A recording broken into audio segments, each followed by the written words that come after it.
Podcast odamıza hoş geldiniz. Gerçeklerin odak noktası, cesur fikirlerin ve özgür seslerin buluşma yeri Ahval'desiniz. Bizi internet ve sosyal medyadan da izleyebilirsiniz. Ayrıca mobil telefon uygulamalarımızı yüklemeyi de unutmayın. Haydi başlıyoruz. Hello and welcome to Hot Pursuit. Today we are going to talk about the breaking point, perhaps. The S-400, the sophisticated Russian surface-to-air missile systems, started arriving to Ankara, Mürted Air Base. And as I said, it's a breaking point, perhaps. We will discuss about that with Stephen Cook, one of our regular guests in our podcast series, Hot Pursuit. And Stephen is from Council on Foreign Relations. Welcome, Stephen. It's a great pleasure to be back with you, Yavuz. And thank you. And I have with me Ahval English Executive Editor İlhan Taner. İlhan, hello. Hello there. Well, the shipments started to arrive. Stephen, you were one of those with us as well, discussing, speculating in and out, this yo-yo-like process ongoing for months. Will Turkey purchase them? Will not? Will they come to Turkey? Or what will U.S. do? And finally, we are where we are at the moment.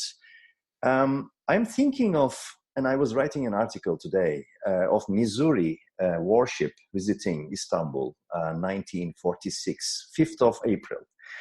Carrying the remains of Mehmet Münir Ertegün, the dean of diplomatic corps in D.C. at that time. And Missouri visit marked a breaking point. Turkey becoming, in a slow motion manner, 6 years later, 52 member of NATO. And although that was later, Missouri visit was often mentioned as the breaking point, symbolically marking the beginning of an era.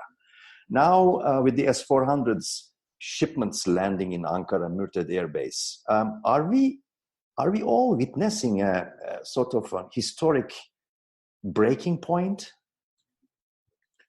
I think it's quite possible that we are. Certainly, this is something that, given the long, rich history of U.S.-Turkey relations and then Turkey's membership in NATO since 1952, as you point out, it's something that is not unexpected, but because the Turkish government has been saying this for some time that they were going to purchase the S-400, but it's something that in the scheme of that history is something that one would not have expected, that Turkey would turn to the Russians for sophisticated defense articles. It certainly is a change, but I think it's a change that's a long time in coming. As we've discussed in the past, Turkey and the United States, since the end of the Cold War, have tried to find common projects and common interests on which they could work together.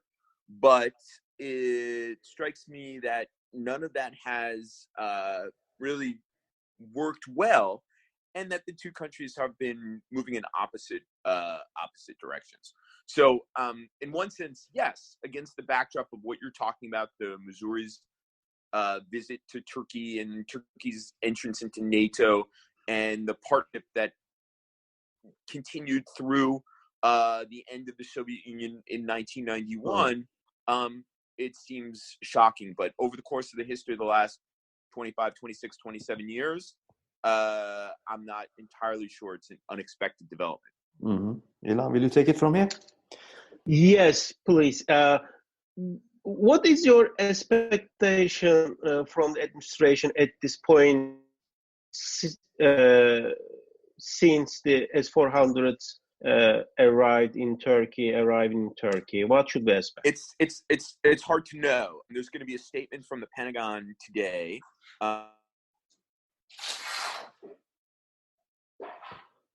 This is something that I think the United States has already signaled, and certainly the Congress has already signaled, that with Turkey's taking delivery of the S-400, it will not be permitted simultaneously to take part in the F-35 Joint Strike Fighter program.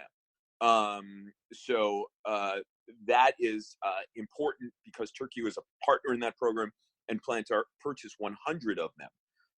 And it also was intended, the intention was that Turkey would be a regional depot for servicing those planes. So I think that's a very, very important development. On the question of sanctions related to legislation, the CATSA legislation, that is a different process. And the president of the United States has to choose from a menu of 12 different categories of sanctions. He'll choose 5 to impose on Turkey. But in writing that legislation, the Congress has one, those categories. There are some sanctions that are harsher than others. And then the Congress has also given the president the opportunity to delay or suspend those sanctions. So it really is going to be a function of what the president of the United States is thinking at the moment when he's presented with this issue. He really hasn't signaled much. As you know, in a meeting on the sidelines of the G20 in Osaka, the president essentially placed blame for this problem on President Obama, signaling, at least by what the Turkish delegation said, that there wouldn't be significant sanctions as a result.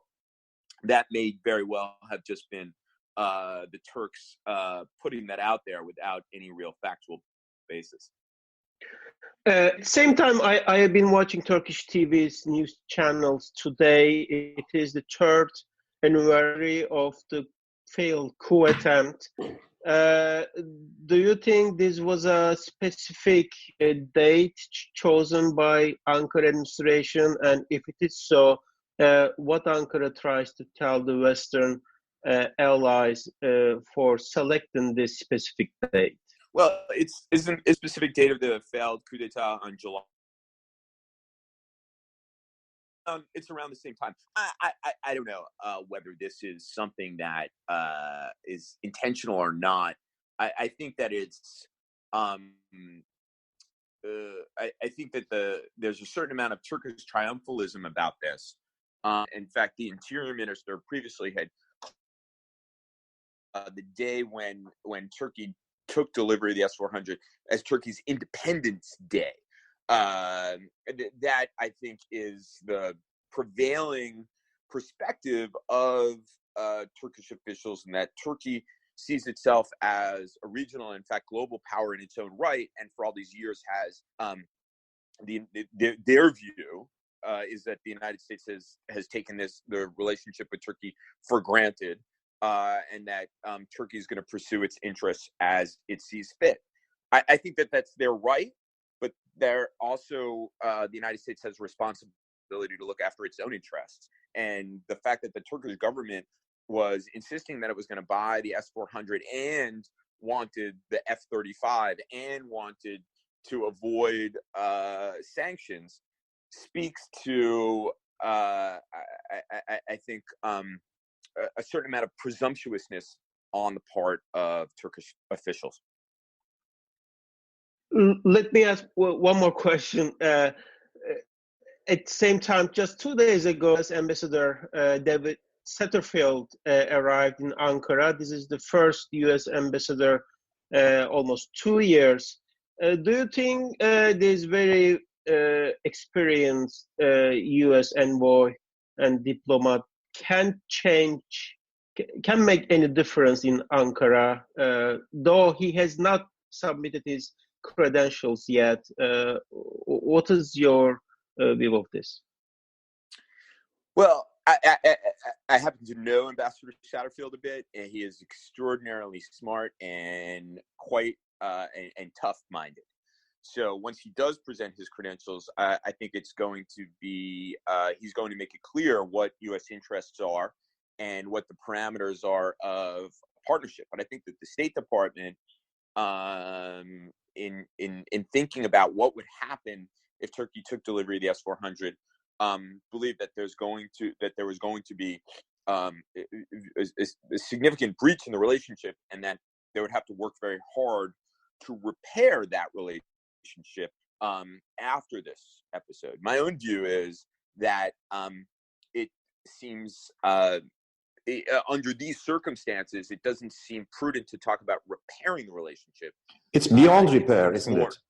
It seems more appropriate to figure out how to deal with Turkey, which isn't exactly an enemy, but it's also not a friend. It's a foe. It's a competitor.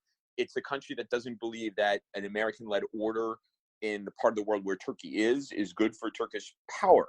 So saving the relationship or rebuilding the relationship, it seems to me not likely, given the fact that the Turks have, one, purchased the system, two, have kind of expressed this triumphant attitude about it, and clearly don't see that their interests align with the United States.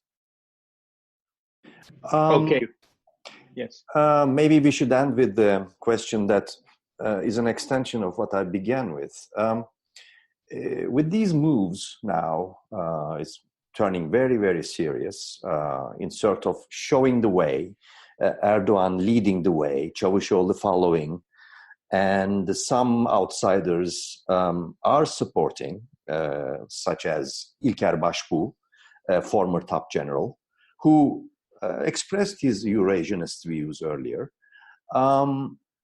Is Turkey deorbiting definitely to a point of no return in your reading? What is not necessarily perhaps to the Russian sphere, but maybe to a non-aligned sphere, or maybe to a limbo area?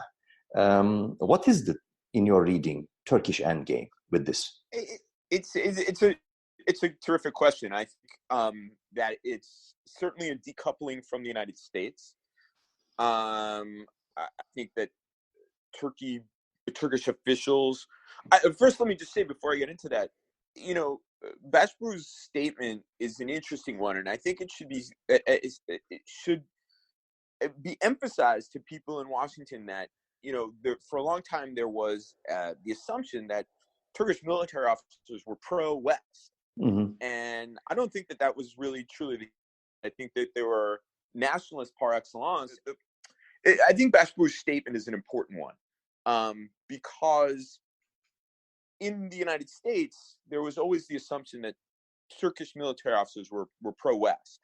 And I'm not convinced that was the case. I think that they were nationalists, and nationalists par excellence, who had common security concerns about the Soviet Union with the United States. But that did not necessarily mean that they were pro-West or pro-United States. There may be some who were, but as an institution, I don't see the Turkish armed forces as particularly being pro-West. And so now, almost 3 decades after the Cold War, Turkey is normalizing its foreign policy in a way by seeing itself as a regional and, in fact, global power, and that it is no longer needs to tether its foreign policy and its security with the United States, especially since Turkish officials clearly don't believe that they benefited from that relationship. Does that necessarily mean that Turkey is going to align closely and tightly with Russia? I think it's certainly more. They're going to have those relations will develop further. But I see Turkey as essentially a country that's not aligned, that wants to pursue its interests independent of other great powers. If Ilhan, you don't have any other questions, we could end here. I am all done. Thank you so much for coming on. This was excellent as always. Oh, thanks very much. Our guest today in Hot Pursuit was Stephen Cook, a senior fellow with Council on Foreign Relations. Stephen, thank you for this conversation. As always, it's a great pleasure. Ahval'in podcastlerini tüm mobil telefonlarda Spotify, SoundCloud ve Spreaker üzerinden dinleyebilirsiniz. Apple iPhone kullanıcıları bize iTunes üzerinden de ulaşabilir. Türkiye'nin ve hayatın cıvıl cıvıl sesleri Ahval Podcast dizisinde. Kulağınız bizde olsun.